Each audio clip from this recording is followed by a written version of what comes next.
New India bank पर RBI ने प्रतिबंध लगाया था, अब प्रतिबंध हटा लिया है। 27 फरवरी से 25,000 रुपया निकालने की इजाज़त दी है। हमारे साथ कुछ सीनियर सिटीजन हैं जो बैंक में अभी गए थे और बैंक से बाहर आए हैं। मैं सर आपसे जानना चाहूँगा कि आपके पैसे जो जमा थे बड़े पैमाने पे और आपको अगर पैसे की ज़रूरत है तो निकाल नहीं पा रहे थे, लेकिन आरबीआई ने अभी एक आदेश जारी किया है कि 27,000 रुपया आप निकाल सकते हो, तो क्या ये 27,000 में आपका काम चल जाएगा?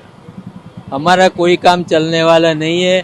आरबीआई को सोचना चाहिए कि सिर्फ 122 करोड़ रुपए के जो जुर्माना लगाया बैंक ने, 122 करोड़ कोई निकाल के गया तो उसके लिए इतना बड़ा बैंक थोड़ा बंद हो सकता है।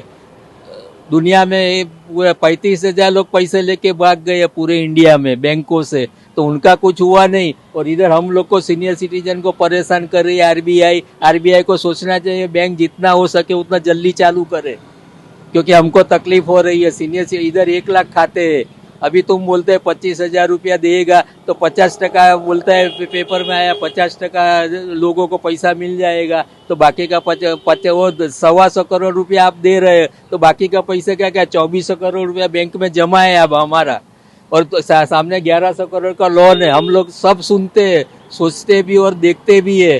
तो बेवकूफ बनाने का धंधा बंद करे आरबीआई, सीधे सीधा सबका बैंक चालू करे 10 दिन में, नहीं तो हम लोग प्रोटेस्ट करेंगे। अभी पब्लिक आएगी इधर प्रोटेस्ट करने को।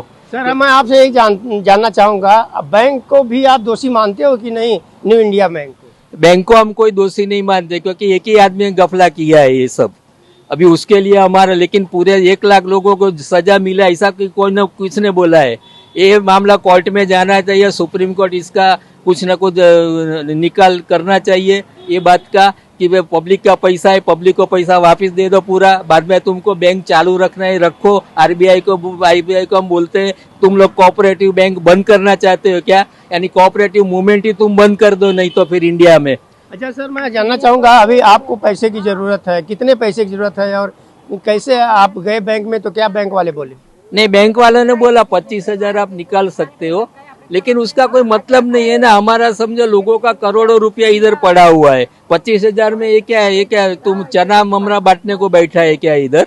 अच्छा कुछ महिलाएं हैं, इनसे भी बात करना चाहूँगा। मैम मैं आपसे जानना चाहूँगा, आप बैंक में गई थी, आप सीनियर सिटीजन हैं, आप धक्के खाए इतने दिनों तक, कितनी दिक्कत हो रही है? बैंक से पैसे नहीं मिल रहे हैं? बहुत दिक्कत हो गई है सर। हमारा तो लड़के भी नहीं है, लड़की ससुराल में है, मेरे मिस्टर भी नहीं है। अभी हमारी क्या कंडीशन है वो हम जानते हैं। कितने दिन से रात को सोया नहीं है हम, क्योंकि हमारा पैसे इधर जमा है। अगर नहीं मिला तो हम कहाँ जाएंगे? हमारा तो जो है वो सब बोलते हैं ना मरण मुड़ी।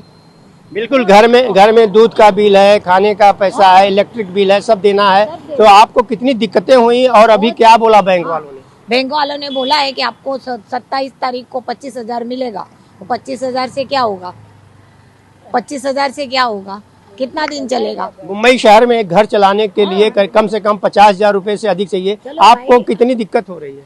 हम चलो अकेले हैं तो हमको 50,000 नहीं चाहिए, मगर पैसा तो चाहिए ना। 25,000 रुपए में कितना दिन हम घर चलाएंगे, कितना दिन चलाएंगे और कहाँ जाएंगे? बीमारी आती है। मैडम आपसे मैं जानना चाहूँगा, आप भी सीनियर सिटीजन हैं, आप भी बैंक में जाके आई हैं, 25,000 जो देने की बात कही गई है, आपको क्या लगता है कि आप को ये 25,000 में आपका घर चल जाएगा?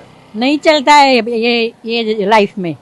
और अभी तो बुढ़ापा है तो वो भी लगता है, हॉस्पिटल का खर्चा ये वो चालू ही रहता है हमारा, वही तो मुड़ी रहती है हमका ये बुढ़ापे की।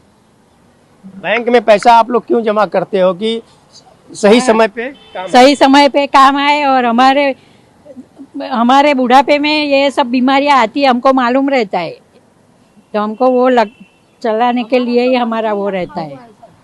मंथली ऐसे रखा हुआ है कि हमको हर महीने पैसा घर के पास में ही है, हम लंबा जा नहीं सकते, तो ऐसा रखा हुआ है कि मंथली हमारा पोस्ट ऑफिस से पैसा